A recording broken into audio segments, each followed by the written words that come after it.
guys, welcome to Double Shot of Steelers presented by FanDuel. I'm Dejan Kovacevic of DK Pittsburgh Sports. Before we get into the football stuff today, and there's plenty of it. Mike Tomlin had his press conference and all. I just ran into Marcus Pettersson across the street, played for the Penguins for a lot of years.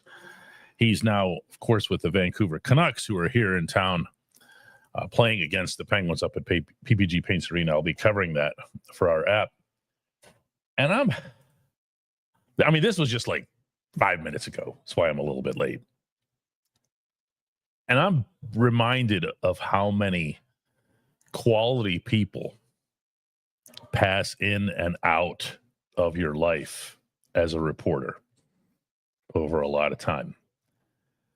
People that you really end up not just liking, but, trusting, getting to know on a professional level, to some degree on a personal level. You're not, you're never supposed to become friends and so forth. But trust is a pretty strong thing between a couple of people. And it made me think just now about everything that's related to the relationships that get formed, whether it's with the Steelers, the Penguins, or the Pirates, and how much you put into that. How much of it is purely professional, like, I just want to get some information out of that guy, and how much of it is, I really like that guy. That guy he's really pretty cool. And when you see somebody, let's say, for example, on the negative sense, get hurt on the field or on the ice, how it hits you a little bit differently. When you see them succeed out on the field or on the ice, or, winning Stanley Cups or whatever, it hits you a little bit differently. It's not a matter of, you'll hear us saying, you'll hear all reporters saying constantly, we're not fans. We can't be. It's just not, it's not part of the math involved in what it is that we do. But there are a lot of really good people that you come into contact with, and then one day, they're just gone. Like, one day Marcus was here last season. The next day he was flying off to Vancouver. And for a first-round pick, I thought, like, on one hand, I sit there as a columnist and I wrote, gee, Kyle Dubas sure made a nice trade for the Penguins. He got a first-round pick for Pettersson. That's a pretty good get. The other part I'm thinking is, yeah, man, Marcus is gone. When I hear Sidney Crosby and these guys talk about, especially Sid, when he talks about the lament of losing, and not making the playoffs 3 years in a row, which the Penguins have done now, the first thing that comes out of his mouth is how it hurts to see guys go. That's the main thing for him. He does not like losing his friends and the people that he gets to know and he trusts. And for the longest time, because of the success, the extraordinary success of that team winning 3 championships, he didn't have to. Everybody just stayed forever, and supporting cast included, all of his various Chris Kunitzes and Pascal Dupuis. And now you see that it doesn't really work like that. It doesn't really work like that. They just end up disappearing. Guys, when we come back, we're going to be, after this special message from a new sponsor, we're going to be joined by Chris Halleck to talk about Mike Tomlin's press conference today. For those of you who are doing real work in construction, in a warehouse, if you're a mechanic, you want reliable, comfortable gear to help you perform well on the job. Brunt Workwear's got you. They've got waterproof boots, safety toe, soft toe, pull-on, lace-up, whatever you need. You can wear them to work, and if they're not right for you, send them back. I don't know of any other brand doing that. Brunt was tired of the workwear brands out there cutting corners. You work too hard to be stuck in uncomfortable boots that don't hold up. So they built something better. Boots that are insanely comfortable and built for any job site. For a limited time, our listeners get $10 off. Just head to workwear.com. Use the code DK Sports and you're good to go. After you order, they'll ask you where you heard about Brunt. Do us a favor here at DK Pittsburgh Sports and tell them it was from this show. Yeah, one of the things about doing this show live is you're going to be stuck with me hitting in the moment of something here. So I apologize for that. That just that hit in a certain way. And I really like that guy. It's not like it's not like he's not with us anymore or whatever. He's playing right here in Pittsburgh tonight. He just happens to be on the wrong team, and it's a little bit different. It's a little bit different. These things happen as related to the Steelers all the time. We're going to try to bring Chris in now. And there he is right now. Okay. What's up? And hi, Chris. How are you? I'm good. I was good until about 10 minutes ago, and I run into Petey across the street. Yeah. No, I know what you mean. I know you do. You're still kind of new at this, but I could already cite a handful of guys that I can tell that you've made pretty good relationships with. One of these days, they're not going to be Steelers anymore. Yep. They just go. I did the same thing whenever I was on the Texas Rangers beat too. Actually, one guy I still text with nowadays, like he's actually over playing in Japan. He's not even in Major League Baseball anymore, but still text every now and then. Once you kind of, it's not really a friendship, but once you kind of have that connection and you build that trust, because they don't tell you something just to tell you something. No, like they tell you, right.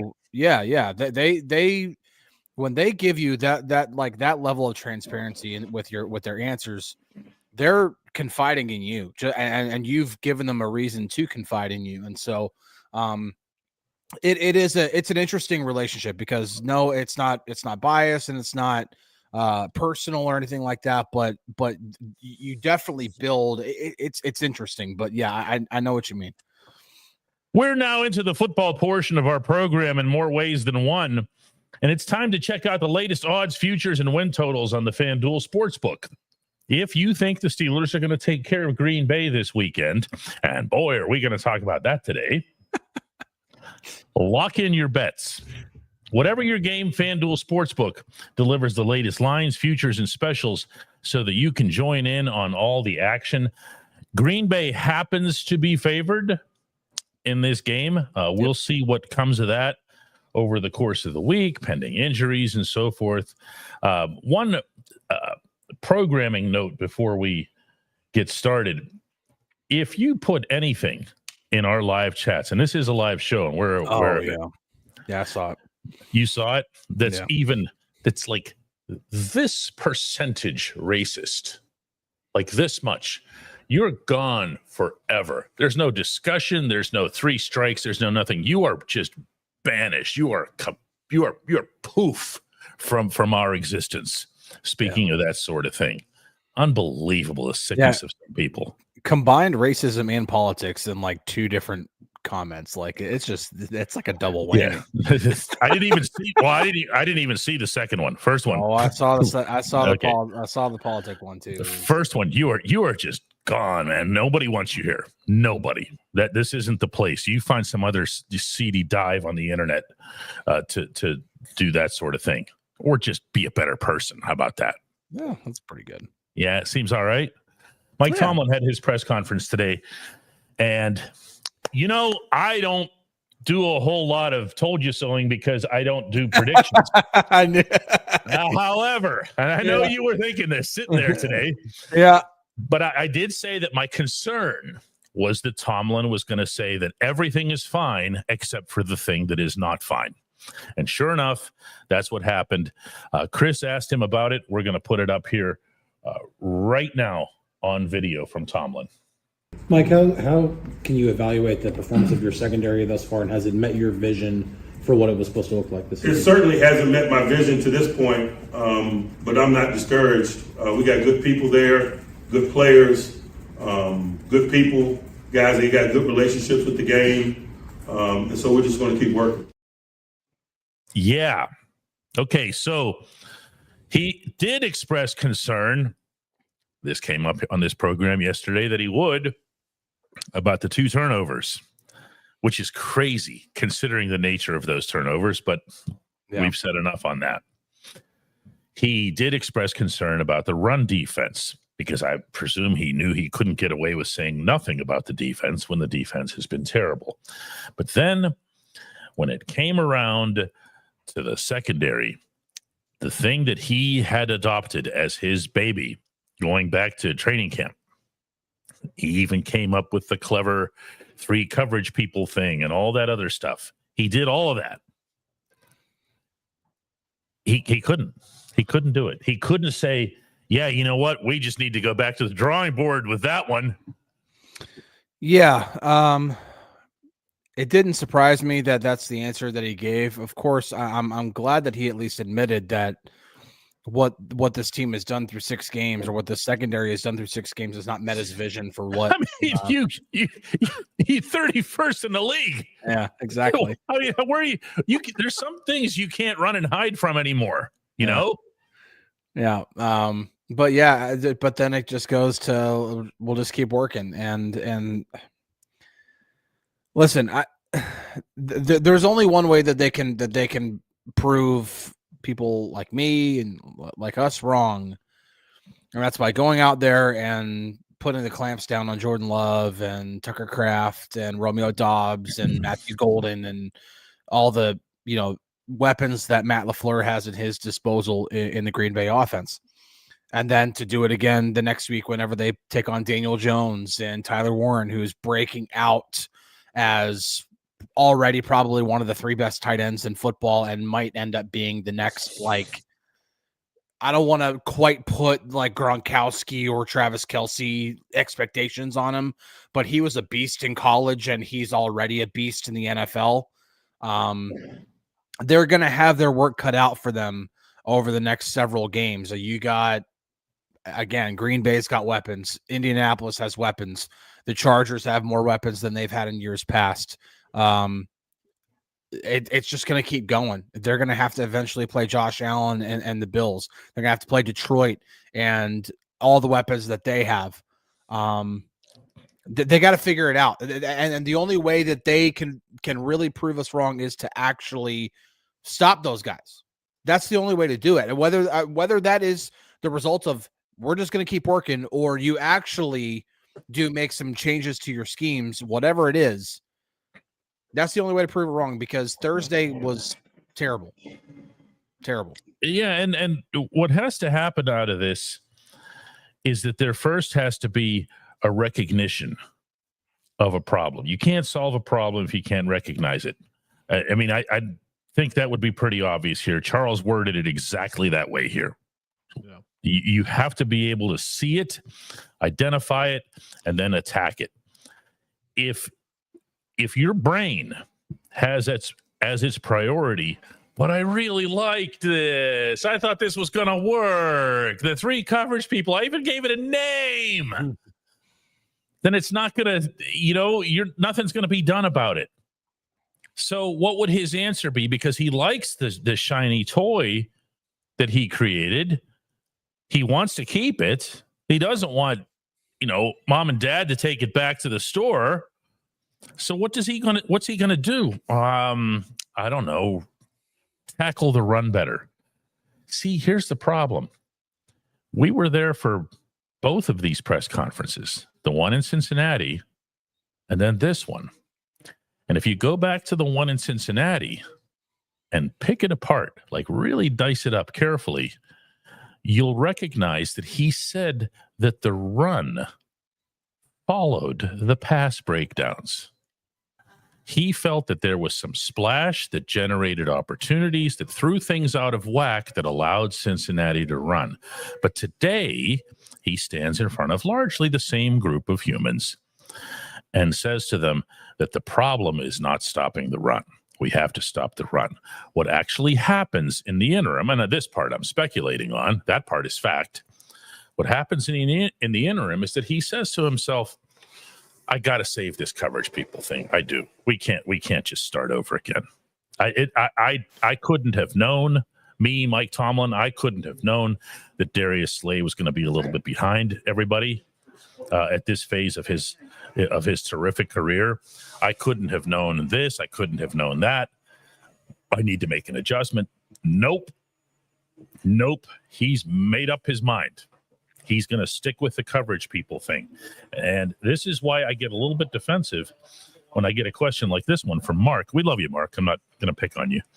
Please tell us exactly what you wish to hear without him giving away plans. Did you hear Chris ask Tomlin a question that said, "Hey, Mike, what you going to do against Green Bay?"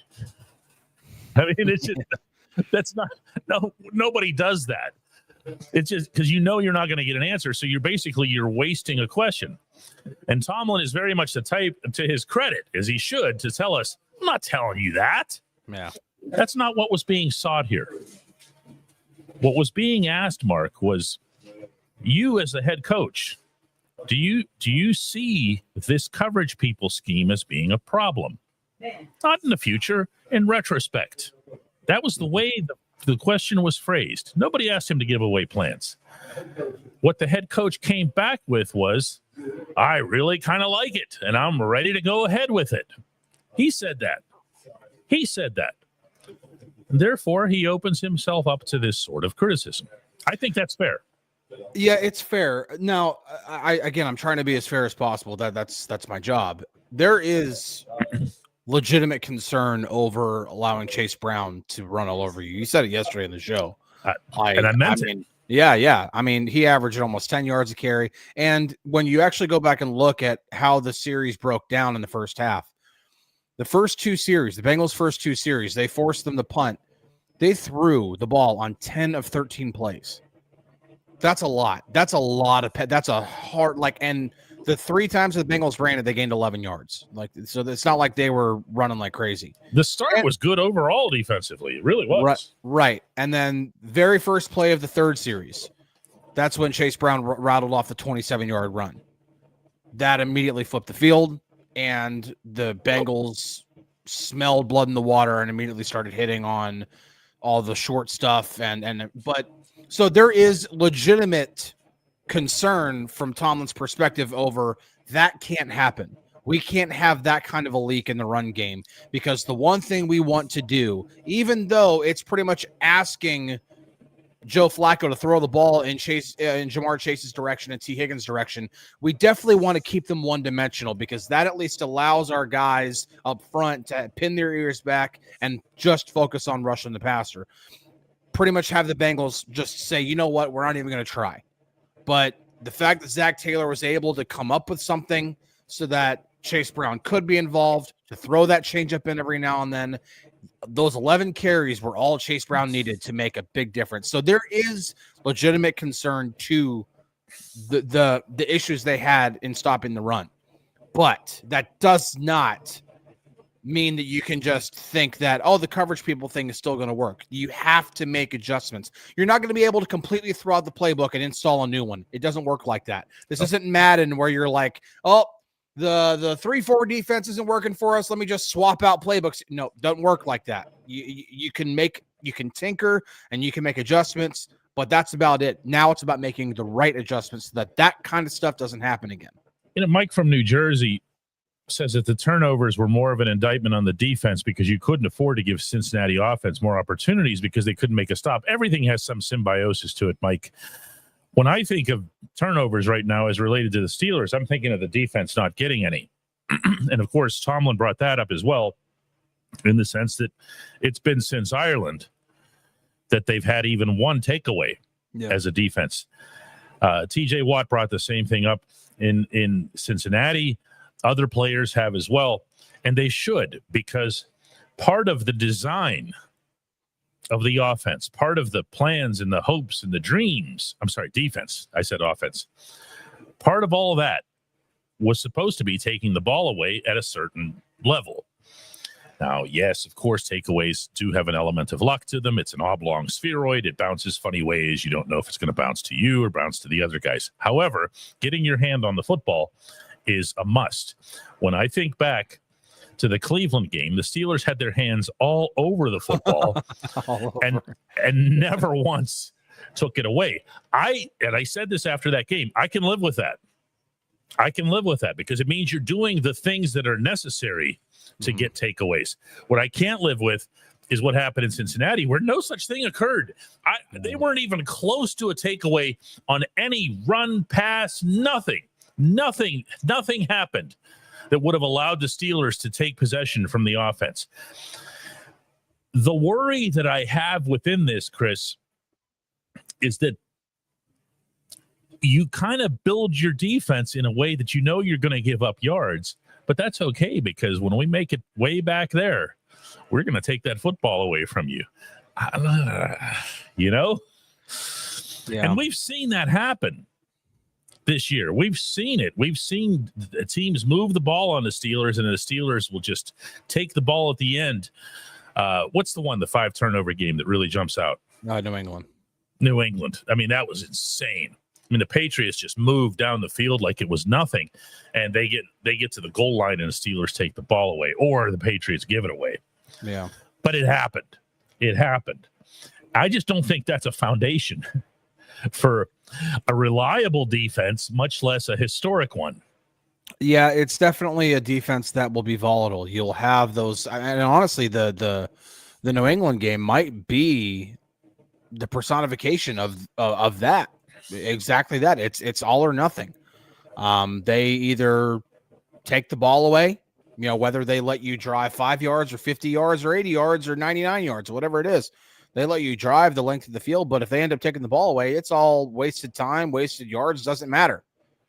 But the problem is that you're not guaranteed takeaways. You know, if you face an offense that, and listen, there are a lot of offenses that are completely used to taking underneath stuff. Shoot, we've seen the Steelers offense had to do that because teams kept running too high shells against them. So they're not going to throw the ball deep.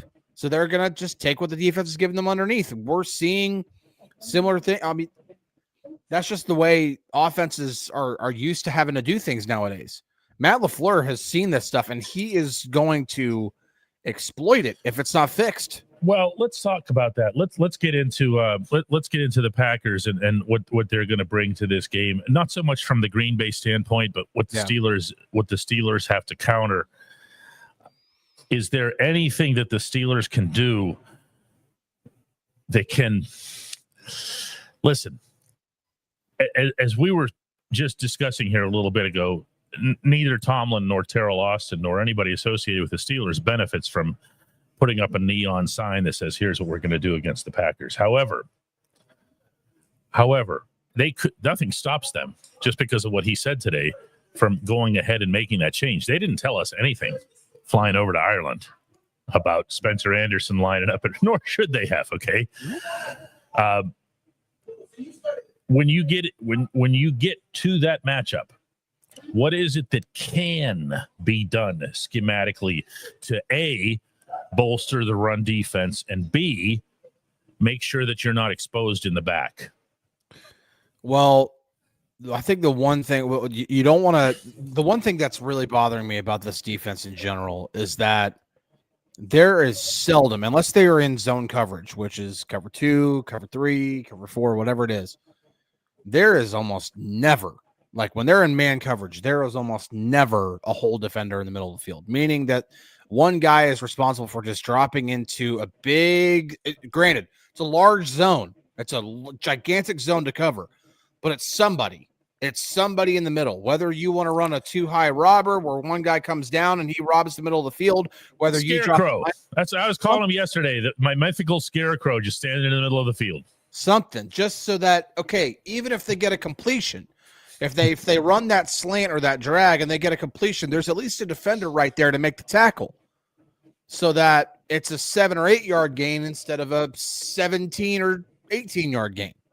You know, that's one thing that's got to be fixed. When it comes to stopping the run, I honestly think that, again, I really think that what happened in the Bengals game, based off of what I'd seen up front, is a little bit more of an outlier because it's like as soon as that one run popped, they just completely fell apart. They spiraled out of control, and It's like they lost all gap integrity, like all the basic stuff, all the stuff that you hear the players say all the time. It sounds boring, but it's actually real things that matter. It's like all that went out the window, and they need to find a way to stay even keeled if Josh Jacobs rattles off a 20-yard run, you can't just abandon everything that's been working so far and just try to outmuscle a guy. Technique matters, gap integrity matters, pad level matters, all that kind of stuff matters. They have to. Oh man. Well, here, let me try something. It got so bad. Let's try this. One of the things that everybody agrees on, and Tomlin brought this up as well, is that what you want to do with the opponent is make them one-dimensional. He didn't bring that up today. He brought that up Thursday in Cincinnati after the game. You want them to be one-dimensional. You want to take away something so that you don't have to, flail like what ended up happening in the second half. And that was what that was.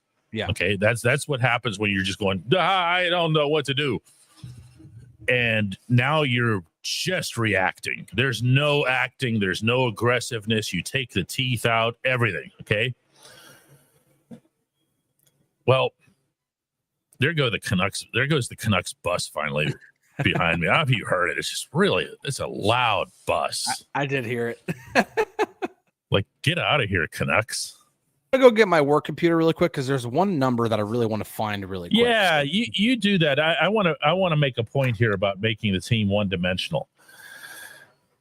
If you have to stack up, and this is the point that I've been making here for a few days now.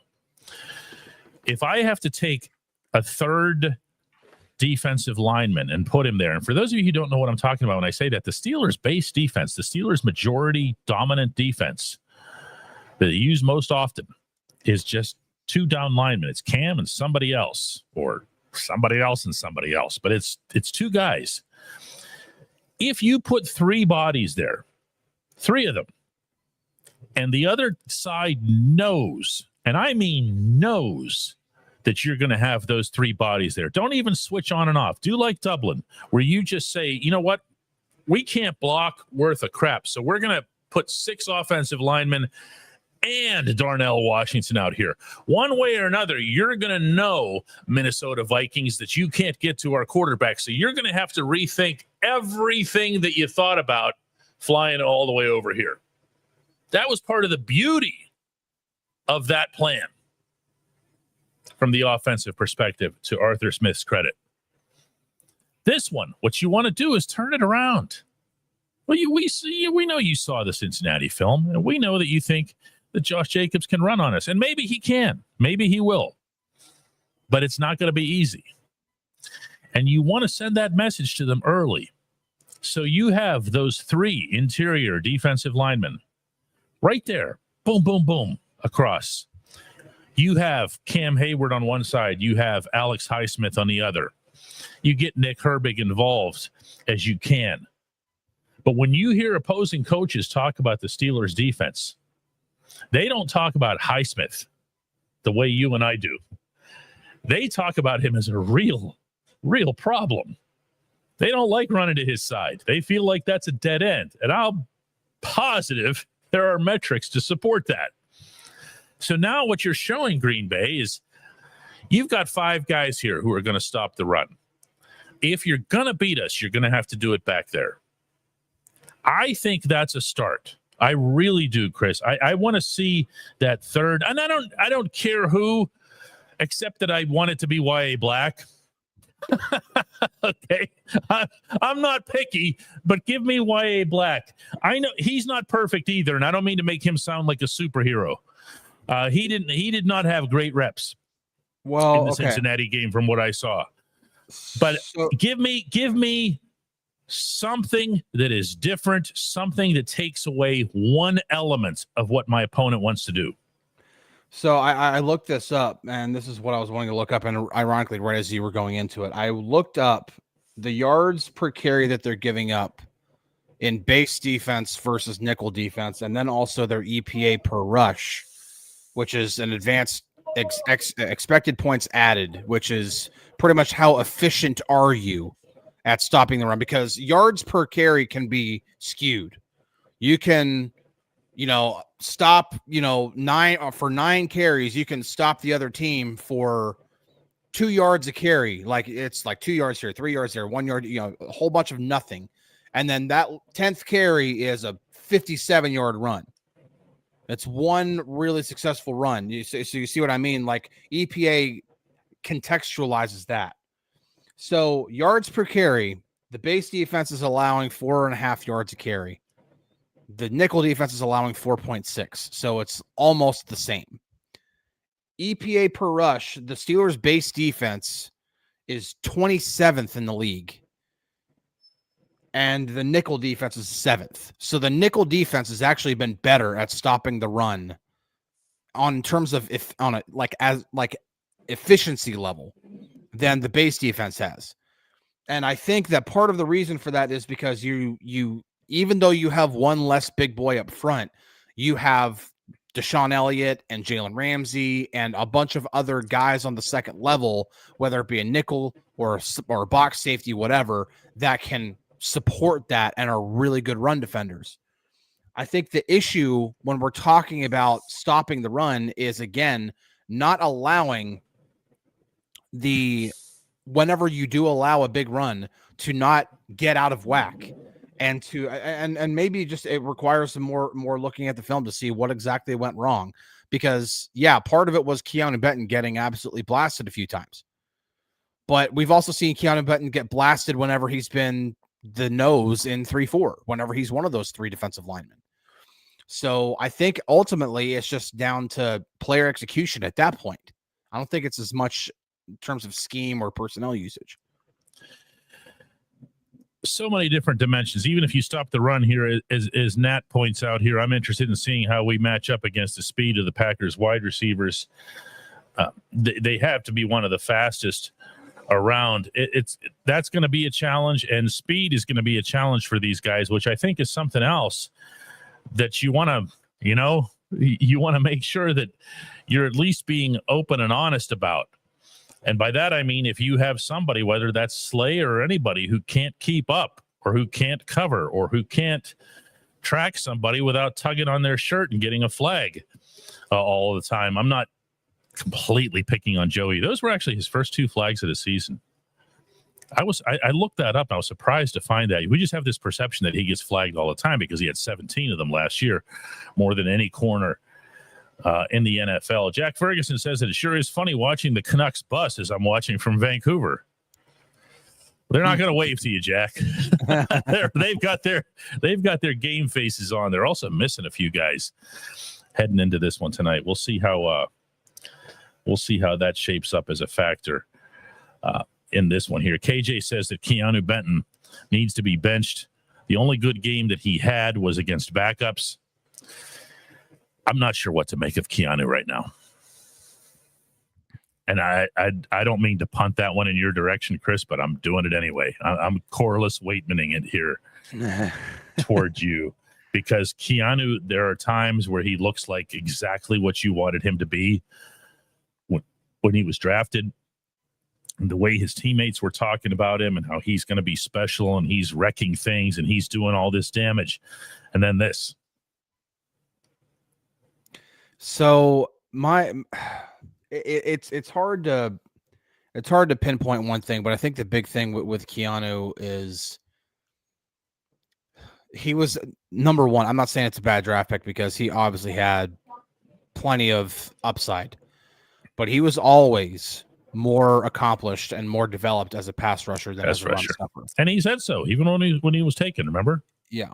So I'm very, very curious to see why, if this ends up failing, why they stuck with him at nose. Because if he doesn't end up becoming a guy that you can trust, because nose tackle nowadays is not just eating up space the way it used to be. This isn't the days of Casey Hampton and Joel Steed anymore. Guys who play interior defensive line have to be able to play multiple techniques. You just have to. Offenses are way too complex. They spread defenses out too far. You can't have one of your 11 guys pretty much be dedicated to just one gap. You just can't. Yeah. Dwight Jefferson, Dwight Jefferson says, how much of a problem was the constant substituting on defense? Was it indicative of a problem, or did it create a problem in readiness / communication? And Patrick Queen talked about that, and Chris is going to summarize that for you. But before he does, man, I don't care. Here's why. You want to talk, everybody wants to talk Thursday this, Thursday that, Thursday.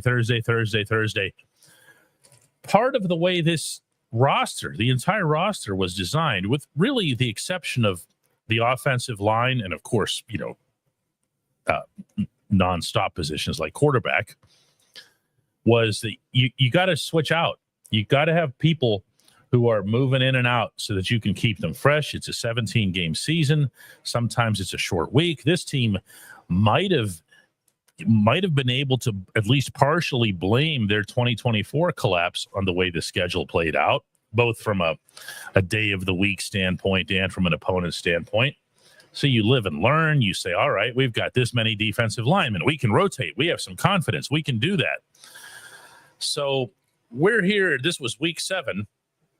And you bring out linebacker C, linebacker D. You bring Cole Holcomb out a little more often because it's Thursday. And we're still talking about communication? I'm not there. I do think, and Patrick Queen did talk about it, because at first, he was saying things like it's not as big of a deal as people think it is, but then he would say, he immediately followed that up by saying something like, for the guys who are playing 2 snaps there and then they're off for 4 plays, it's hard to get into a rhythm. And part of that rhythm is not just how you execute the play. It's also pre-snap communication. It's mid-play communication with the guys who are next to you. That's part of the rhythm. And a lot of that rhythm is, that is, I think, the one thing that transcends certain sports. Like sports like hockey, it's a lot easier to play defense if you know who the guy is on the other side. Yeah, because you get used to their style, you get used to You mean your defense partner, not your opponent. Yeah, to your defense partner, because you understand, you kind of build this chemistry together. And I feel like that's similar, not exactly the same, but similar when you're talking about linebackers and how they communicate with each other. How, hey, listen, I know on this particular play, he's always going to stay home here, or he might be aggressive here. I know what he's going to be doing. I don't have to think about that. But when then that guy next to you is constantly changing, because Peyton Wilson's game is very different from Cole Holcomb's game, and Deshaun Elliott's game is very different from Chuck Clark's game. And when those pieces are constantly shuffling, and yet they're playing in the same position, I do think that does make a difference. Now, rotation is important up front for sure on the defensive line at edge rusher. That is important. You have to keep those guys fresh. But I don't think it's an accident that when you look at the how often the Chuck Clark went from not getting a helmet against the Browns to playing 61% of the snaps against the Bengals. And he played okay too. I don't know that he was great in coverage, but he had a couple of big hits. But it's almost not about like their performance overall. It's about like, how does that affect the rest of the defense? How does that affect the guy playing next to him? How does that guy affect the guy? Like, why? Like, for example, we talk about that Jamar Chase 23rd target, 16th catch play, the one where he's just running free. Mm-hmm. Deshaun Elliott's back playing center field. Why is he back playing center field? And Chuck Clark is the box safety. Almost every other time, Deshaun Elliott's the box safety. Wonder why? Why might he be the box? Why might he be the guy that's up close, Chris? I don't know. No. I'm saying, why would you want Elliott to be the guy up close? He might have had the greatest tackling season in NFL history in 2024. But he wasn't. It was flipped. I know. Yeah, I'm saying that's why you would want him. Yeah. So, to me, like all this shuffling around, I think it matters. And when you talk to some of the players, even when you get more of that kind of stuff off the record, but when you talk to some of the players, I think that stuff matters to them too, a little bit more often than they might actually let on. Dave Black says that the Steelers offense needs to take over the game and just outscore the Packers. It's tough to expect a National Football League team to put up 30-plus points in any given week, no matter who they are. It was something that whenever the Steelers were at the peak of their of their Ben Roethlisberger, Antonio Brown, Le'Veon Bellness in the middle of the past decade, where Todd Haley could actually say that, which he did in Latrobe, that, they fully expect to put up 30 points a game. That's the goal. And well, guess what? They did, because they could. It's a tough ask. And to start looking at the offense as in, boy, I sure hope the offense puts up 35 because we're really expecting to give up 34. You're not going to feel much better about that W, Dave, than you would have about this L that just happened. A lot of people asking today about Beanie Bishop. Carrie says that Beanie was my fiance's favorite, and she hasn't forgiven them for cutting him. All the crap he played doesn't help either. I mean, Beanie's still around, but Beanie's issue was that he couldn't cover. It's on the practice squad, and there's still around. If you go back and watch his interceptions from last year, they were gift wrapped. Yeah. One of them was a really great play by Beanie, and it was his first one, and it was against Aaron Rodgers. But a lot of them was just, one of them literally bounced off of Garrett Wilson's number 5 on his chest and landed in Beanie's hands. Like, I'm not trying to take anything away from Beanie, but he was a liability in coverage. He just was. So Beanie's not the answer. I don't know that the answer is in-house. I could tell you so far that James Pierre is having a nice season in very, very limited snaps, and you would say, no, James Pierre, we can't do James Pierre. So I don't believe that the answers are in-house as far as switching personnel up, especially since, the one guy that I thought was going to be the shakiest was Juan Thornhill, and I think he's been just fine. You look at the rest of this group, it's got to be schematics. It's got to be not entirely, not 100%, but it's got to be schematics, and all of that just has to improve. It really does here. We're going to take a couple more today because I do have to head up to the rink now that I see that the Canucks bus has left. It reminds me. Can I give you a couple stats here really quick? Yep. Okay, we talk about the killer bee offenses, right? The most those offenses ever averaged in a game was back in 2014, and they averaged 27.3 points a game. So they didn't even sniff 30.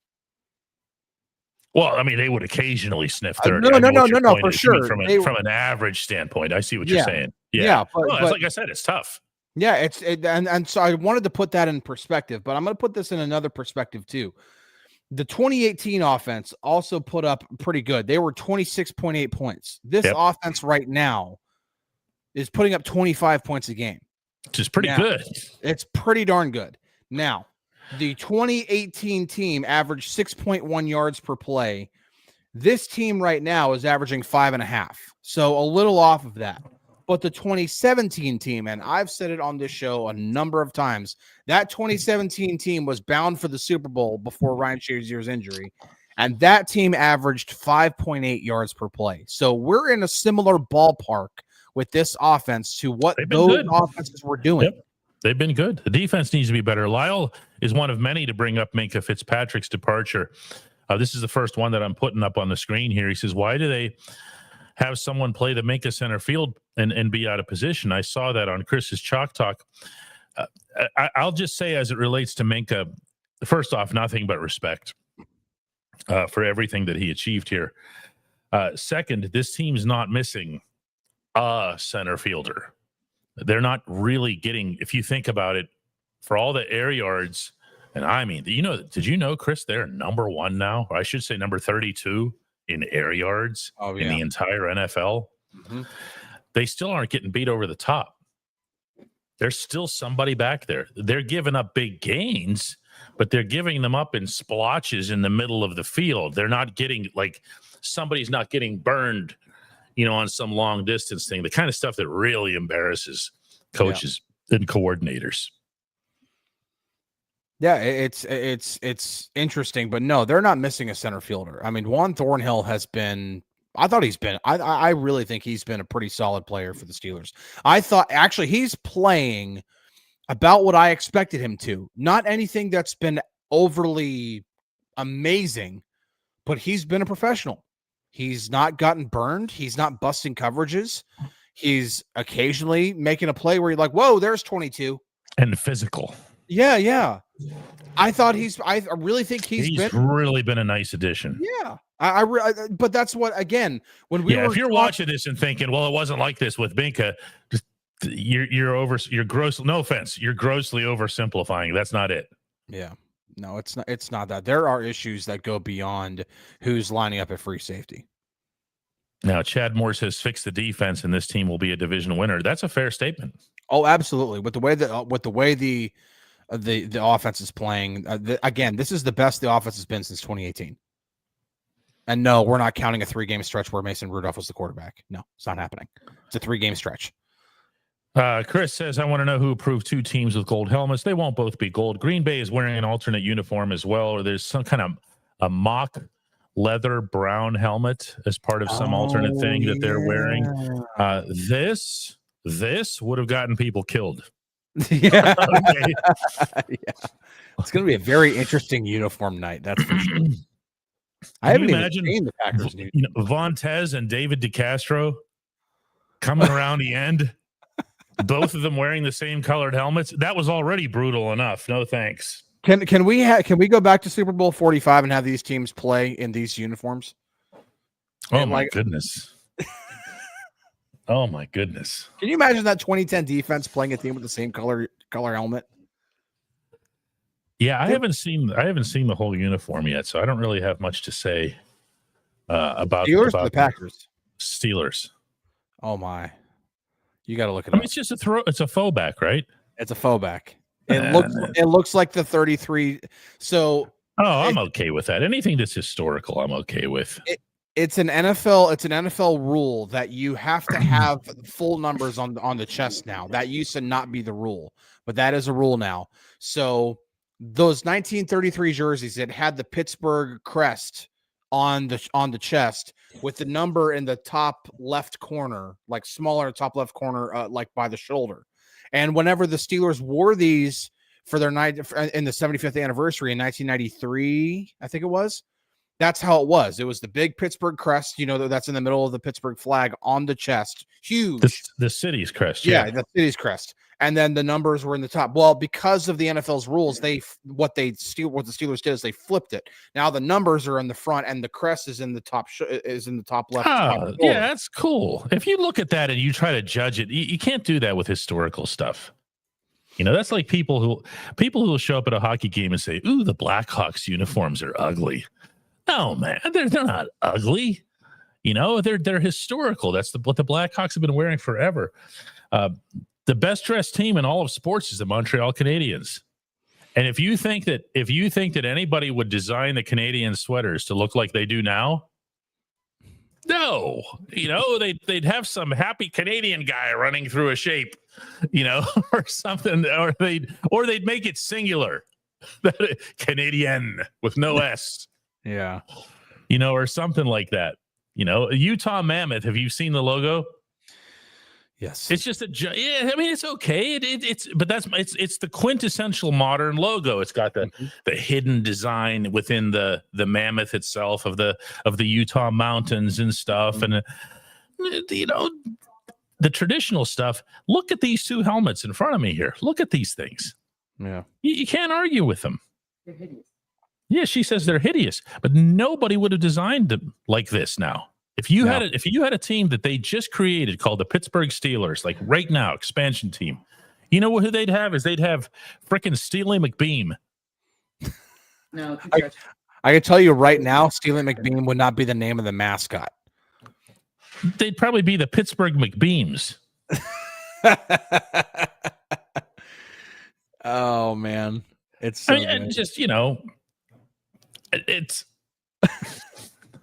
Yes, Wandering Warrior comes up with the only point that's worth making here, especially since the Colorado Avalanche revealed their alternate uniforms Nordiques, today. Yeah. Oh my God, they just showed up as the Nordiques. It was hilarious. Yeah. And then the Hurricanes, of course, go along with it and bring back the best logo in sports history.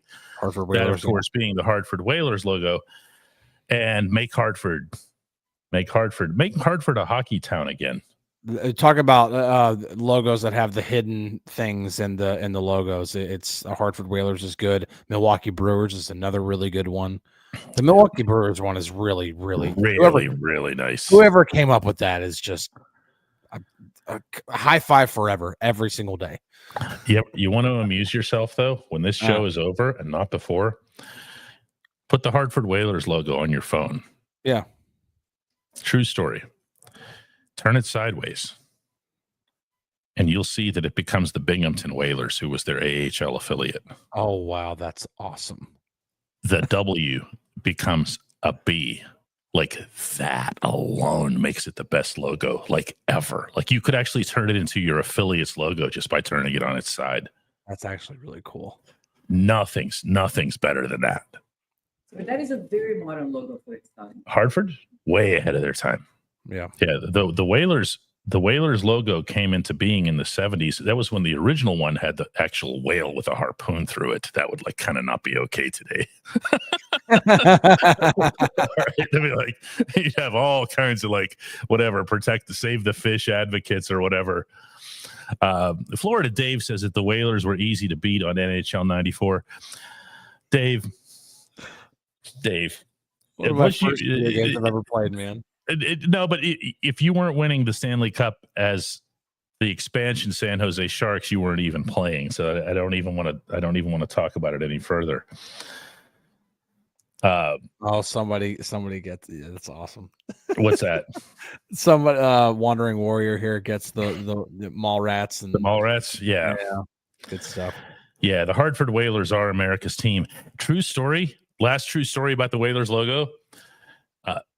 To this day, right now in 2025, and the Whalers moved to North Carolina in 97, sounds right? 96 or 97. Mm-hmm. To this day, the Whalers are a top 10 seller for NHL jerseys.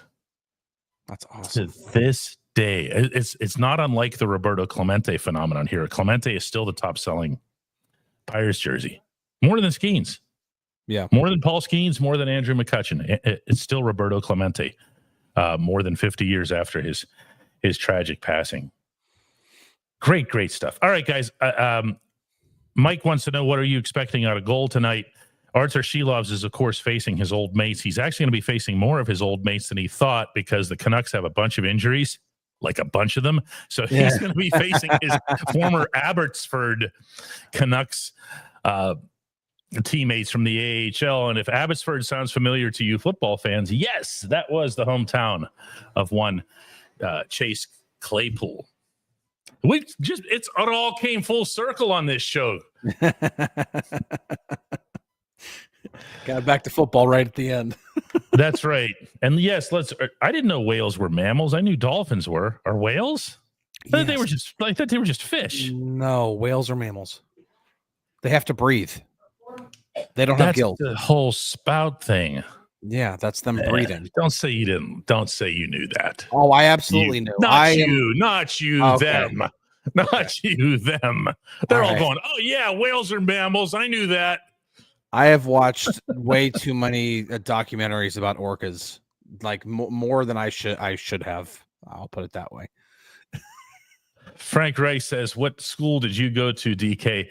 Right up the street here, pal. Duquesne University. That's my education. I don't know about that. No, and then she says, I don't know if I go because I'm still 11 credits shy. I'll never finish that.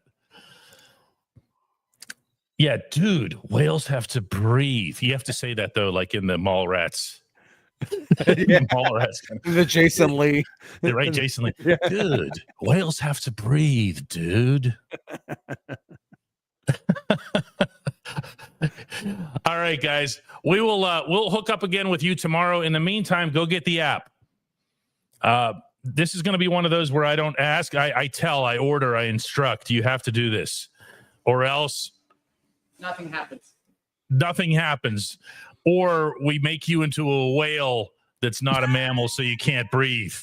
So you're just a fish, a really big fish. You're just a big old fish waiting for a harpoon to come through you.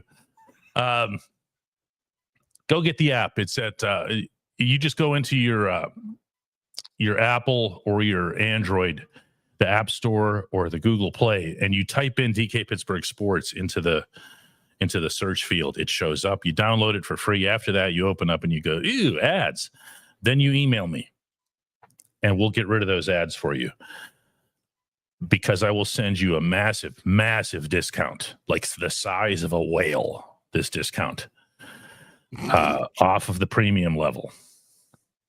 Do that, Dave, or Dave will come after you here. You're not in sales. What's that? There's a reason you're not in sales. What do you mean I'm not? She says there's a reason you're not in sales. God, you're so bad at it. We've gotten 480 of these. Despite you. Despite me, she says.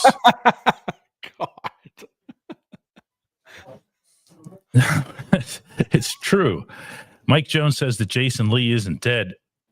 I didn't say that he was. Jason Lee is a legend, like one of the more underappreciated actors of our time. He only had that one role, but my God, did he eat it alive? Oh yeah, Mallrats, all of them, Clerks, the whole deal, yeah, everything. All of them. He was also really Yeah. good on My Name Is Earl too. That's a really underrated show. Really enjoyed that one. By the way, speaking of whales, have you guys seen the Jim Gaffigan whales bit? No. Oh my gosh, you gotta look it up. Oh, you're not going to do it for us? No, of course not. I'm gonna do Jim Gaffigan justice. I binged Norm Macdonald last night. Oh, good stuff. I found stuff that I had never found before, which is always the best feeling. I just went all Norm for about an hour straight. Yeah. There were some points where I was convulsing, like I couldn't breathe. Like I was a whale that wasn't a mammal. It's good stuff. All right, guys. Go get the app. We'll see you tomorrow.